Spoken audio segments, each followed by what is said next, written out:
Assalamualaikum warahmatullahi wabarakatuh.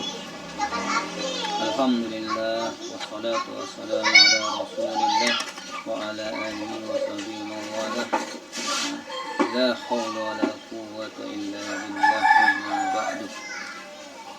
Sebelum kita mulai pelajaran hari ini, alangkah baiknya kita berdoa terlebih dahulu.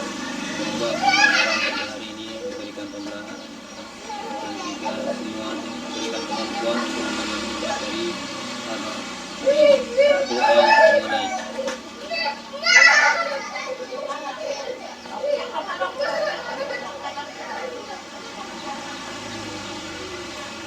Alhamdulillah sudah hadir semua 25 orang.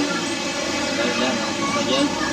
Setelah pertemuan kemarin kita mempelajari mengenai kondisi masyarakat Arab Islam. Selanjutnya kita akan mempelajari misi dakwah Nabi Muhammad SAW di Makkah. Di sini saya akan bahas sedikit mengenai materi ini, dan juga tadi telah saya jelaskan kepada kalian sumber kelompok. Alhamdulillah sudah mengumpulkan sumber.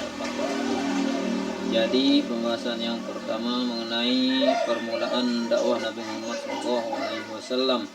Nabi Muhammad sebagai Nabi dan Rasul pada tanggal 17 Ramadan 13 tahun sebelum hijrah, atau tepatnya pada tahun 600 sebelum Masehi. Kemudian pengangkatan sebagai Nabi ditandai dengan turunnya wahyu yang pertama, Quran Surah Al-Alaq ayat 1 sampai 5. Seketika bertahan di Gua Hira. Setelah itu turun wahyu yang kedua, surat Al-Mudaththir. Kemudian Nabi Muhammad mulai dakwah secara bersembunyi-sembunyi setelah menerima wahyu, yang dimana beliau menjadikan rumah Al-Arqam Al-Sumi sebagai pusat kegiatan dakwah. Pada perjuangan ini kerabat Nabi yang sudah menerima dakwah Nabi Muhammad antara lain Siti Khadijah, Ali bin Abi Thalib, Zaid bin Harithah, dan juga Abu Bakar As-Siddiq. Kemudian selain yang menerima, terdapat juga penolakan terhadap dakwah Nabi. Selain penolakan tersebut didapatkan dari paman Nabi sendiri, yaitu Abu Thalib dan juga Abu Lahab. Tapi keduanya ini mempunyai sikap yang berbeda antara Abu Thalib dan Abu Lahab. Abu Thalib mencenderung memberikan Nabi Muhammad menyebarkan dakwahnya, bahkan melindungi dari gangguan pembesar-pembesar Quraisy yang mengancam. Kemudian sedangkan Abu Lahab ikut menentang dakwah Nabi, bahkan mengancam dan juga berniat membunuh Nabi Muhammad sebagaimana terdapat pada surat Al-Lahab. Setelah tahun dakwah secara sembunyi-sembunyi, kemudian turun surat Al-Jinn, yang mana merintah Nabi Muhammad dakwah secara terang-terangan. Selama 13 tahun di Makkah, Nabi Muhammad SAW menerima para yang meliputi 48 surat. Sebelum menutup bab surat yang kedua di atas, yang pertama mengajarkan ketauhidan, kedua kondisi masyarakat barat yang menyembah berhala, dan kelima sebelum pembahasan dapat merubah perilaku masyarakat jahiliyah. Sebagaimana kita tahu, masyarakat pra-Islam ini suka berjudi, suka minuman keras, merampok, dan zina dan lain-lain. Kemudian Islam datang di sini untuk merubah tradisi tersebut dan menggantikannya dengan perbuatan yang terpuji. Yang kelima, mengangkat dan melindungi hak asasi manusia. Sebagaimana kita tahu juga, tradisi masyarakat Islam pra-Islam ini juga perbudakan manusia dan juga menganggap wanita sebagai keluarga. Untuk mengubur hidup anak perempuan mereka, dan Islam untuk mengubah tradisi tersebut. Kemudian kita masuk di subbab yang ketiga.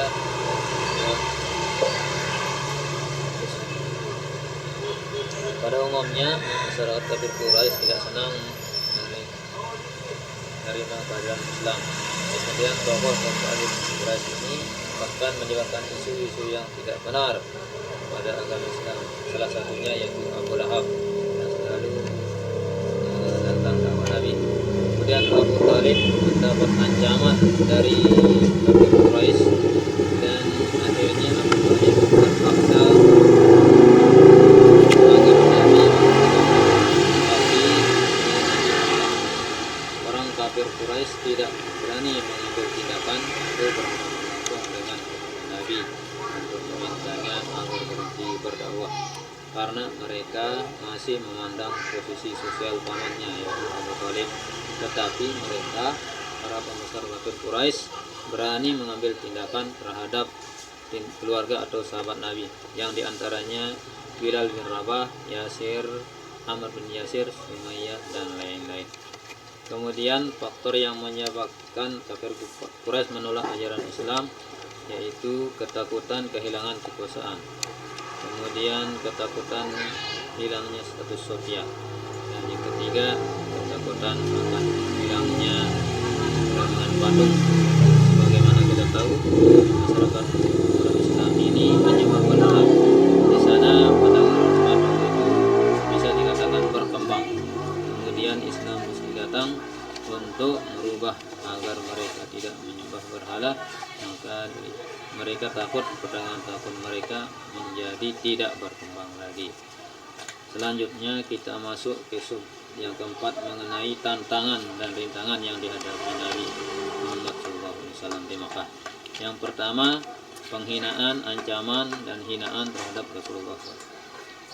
Kedua, penghinaan, ancaman, dan penyiksaan terhadap pengikut Muhammad SAW. Ketiga, bujukan harta, bukan harta, wanita, ditawarkan simpati, ditawarkan harta, ditawarkan kedudukan dan wanita. Tapi Nabi SAW menolak semua itu. Kemudian yang keempat, membujuk Nabi untuk bertukar sesembahan. Jadi ketika mereka kafir Quraisy ini lelah untuk menghasut Nabi agar menghentikan dakwahnya, mereka menyerah. Mereka mempunyai siasat lain lagi untuk bertukar sesembahan. Jadi misalkan pada hari ini kafir Quraisy menyembah Allah, kemudian pada hari selanjutnya Nabi SAW kemudian menyembah berhala. Dan di sini Nabi juga menolak karena tidak ada tauhid. Kemudian selanjutnya membujuk dan memprovokasi Abu Thalib. Sebagaimana kita tahu, Abu Thalib selalu membela Nabi. Maka karena itu kafir Quraisy membujuk Abu Thalib tidak lagi membela Nabi agar kafir Quraisy bisa bebas mengancam Nabi. Kemudian yang selanjutnya menghasut masyarakat Mekah, yang mana hasutannya antara lain dakwah dan bacaan Al-Quran ini dikatakan sebagai sihir atau jampi-jampi. Kemudian pengasikan dan pembaikotan Bani Hasyim dan Bani Thalib. Yang terakhir mempengaruhi pimpinan-pimpinan tetangga untuk menolak kehadiran Islam dan orang-orang Islam. Selanjutnya kita bahas yang kelima, yang terakhir, modal kesuksesan Nabi Muhammad SAW berdakwah di Makkah. Pertama, sabar. Kedua, kejernihan dan keulatan. Yang ketiga, berakidah yang benar dan kuat. Jadi Nabi SAW ini sangat meyakini akan janji Allah, yaitu Allah akan melindungi dakwah Nabi. Maka itu Nabi tidak akan menyerah sekalipun mendapatkan tantangan dan rintangan yang begitu berat ketika beliau berdakwah. Kemudian yang keempat, akhlak terpuji dan menjauhi kemungkaran. Nabi Muhammad sebelum diangkat menjadi Rasul, beliau sudah dikenal sebagai masyarakat dengan sebutan Al-Amin. Maka dari itu ketika mendengar dakwah dari Nabi, banyak masyarakat Arab yang menerima dakwahnya karena menganggap bahwa Nabi ini tidak mungkin berhak, karena sebelum beliau diangkat menjadi Rasul, beliau sudah dikenal dengan sebutan Al-Amin yang pertama. Kemudian yang terakhir, kesetaraan derajat. Islam ini sangat menjunjung tinggi persamaan derajat sesama manusia. Tidak ada perbedaan antara bangsawan dan budak, kaya dan miskin. Yang membedakannya adalah keimanan saja. Kemudian hal tersebut disampaikan oleh Nabi ketika berdakwah, dan dengan hal itulah kesetaraan derajat, maka dakwah Nabi diterima oleh banyak masyarakat Arab. Sampai di sini ada pertanyaan. Jika ya, kita cukupkan sampai di sini.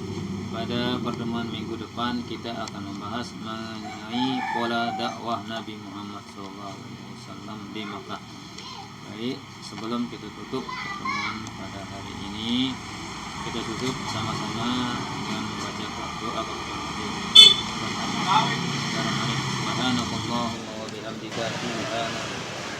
Subhanallah wa bihamdika astaghfiruka wa atubu ilaik. Assalamualaikum warahmatullahi wabarakatuh. Kurang lebihnya minta maaf. Bismillahirrahmanirrahim. Assalamualaikum warahmatullahi wabarakatuh.